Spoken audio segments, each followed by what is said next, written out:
Most military academies teach you that a mountain range is a shield. They tell you to look at a massive, jagged ridgeline and see an impenetrable wall. They are completely wrong. An elite commander does not look at a mountain range and see a wall. They look at it and see a cage. When an invading army marches toward a towering spine of granite, they think they are looking at an obstacle they need to bypass or a perimeter they need to secure. They don't realize that the opening in that stone, the inviting low-lying pass that looks like a gift from God, is actually a jaw. It is a highly calculated, geographic trap designed to use an army's own basic instinct for survival against it. This is the dark reality of spatial geometry on the battlefield. The terrain itself does not kill you. It simply holds you perfectly still so someone else can. To comprehend how a massive landmass can be weaponized into a mass trap, we have to look past the physical rocks and look directly into the psychology of human movement. When people, or massive columns of thousands of soldiers, encounter a massive physical barrier, their collective behavior becomes entirely predictable. They seek the path of least resistance. It is an evolutionary reflex. If the peaks to the left and right are steep, snowy, and treacherous, the human brain automatically filters them out as options. The brain locks onto the low ground. It locks onto the valley floor, the dry riverbed, the carved-out ravine. This is the exact moment the trap is sprung, hours or even days before a single shot is fired. The commander who understands spatial control does not try to block the valley. Blocking the valley gives the game away. If an invading force sees a massive fortification blocking the road ahead, they stop, they evaluate, they pivot. Instead, the master strategist leaves the path completely wide open. They make it look undefended. They make it look like a mistake. This open invitation exploits a fundamental flaw in military logic, the assumption that progress equals safety. The architecture of a mountain enfilade relies on a multi-stage funneling process. It begins miles away from the target zone, where the terrain gently coaxes the moving mass into a specific vector. At first, the advance feels unrestricted. The valley is broad, the horizons are wide, and the logistics officers report no friction. But as the column progresses, the physical parameters of the environment begin to shift in microscopic increments. The lateral margins shrink. The high ridges on either side crawl closer to the center line. This is not a sudden bottleneck. It is a slow, geometric compression. The density of the moving force begins to compound. On an open plain, an army is a fluid, adaptive organism that can expand, scatter, or pivot its flanks in 30 different directions.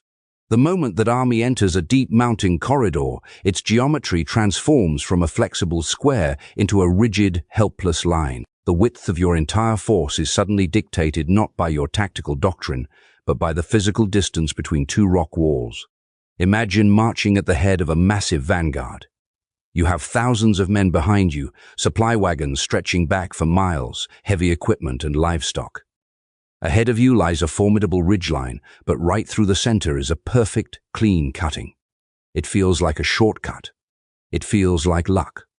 As your scouts move forward, they report no movement on the ridges.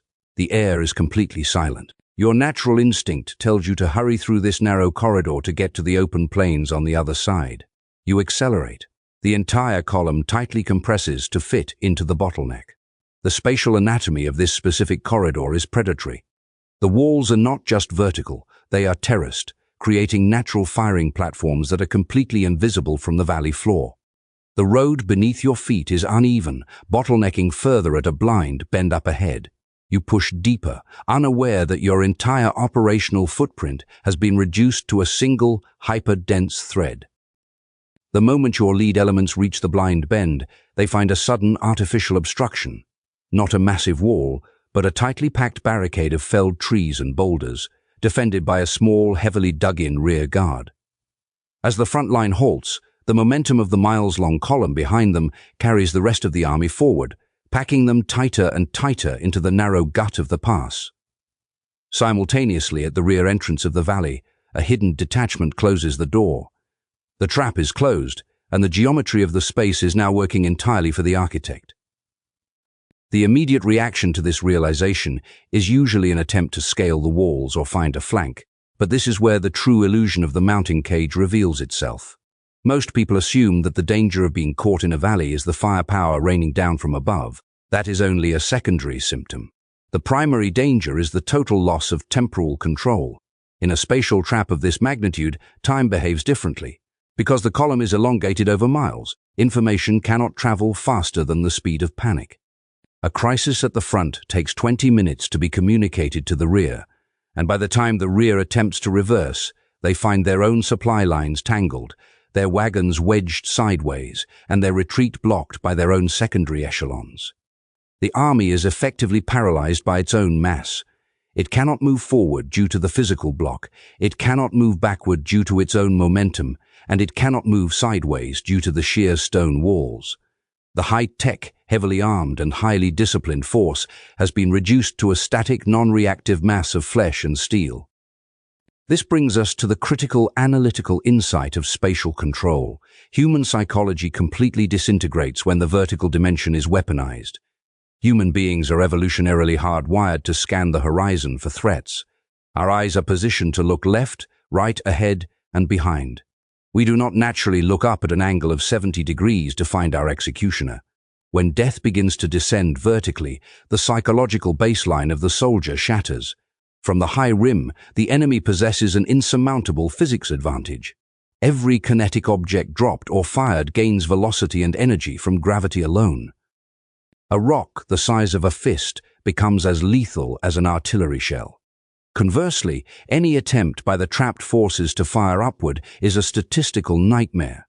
The angles of incidence mean that your bullets and projectiles hit the cliff faces at oblique angles, ricocheting uselessly, while the targets on the rim only need to expose a fraction of their helmets to look down into your entire layout. There is no cover. The very rock faces that you hoped would protect your flanks now act as acoustic and concussive amplifiers. Every explosion, every scream, and every gunshot echoes off the stone, disorienting the senses and making it impossible to determine where the threat is coming from. The masterstroke of this tactical framework is that the commander who designed the cage doesn't actually need to destroy you with their own weapons. They let your own structural mechanics do the work. Once the panic reaches a critical threshold, the army begins to consume itself. The infantry tramples its own wounded in a desperate bid to find a cleft in the rock. Horses bolt, crushing the men beside them. The command structure breaks down entirely because the officers cannot see past the immediate 20 yards of chaos surrounding them. The larger the army you lure into a mountain cage, the faster they destroy themselves. More numbers do not equal more strength. They simply mean more friction, less oxygen, and a denser target profile for the forces holding the high crests. The architect of the trap simply sits on the rim, maintains the seals at the entrance and the exit, and watches the systemic collapse unfold from a position of absolute safety. The legacy of these geographic mass traps stretches across every era of conflict, serving as a brutal reminder that technology cannot override topography.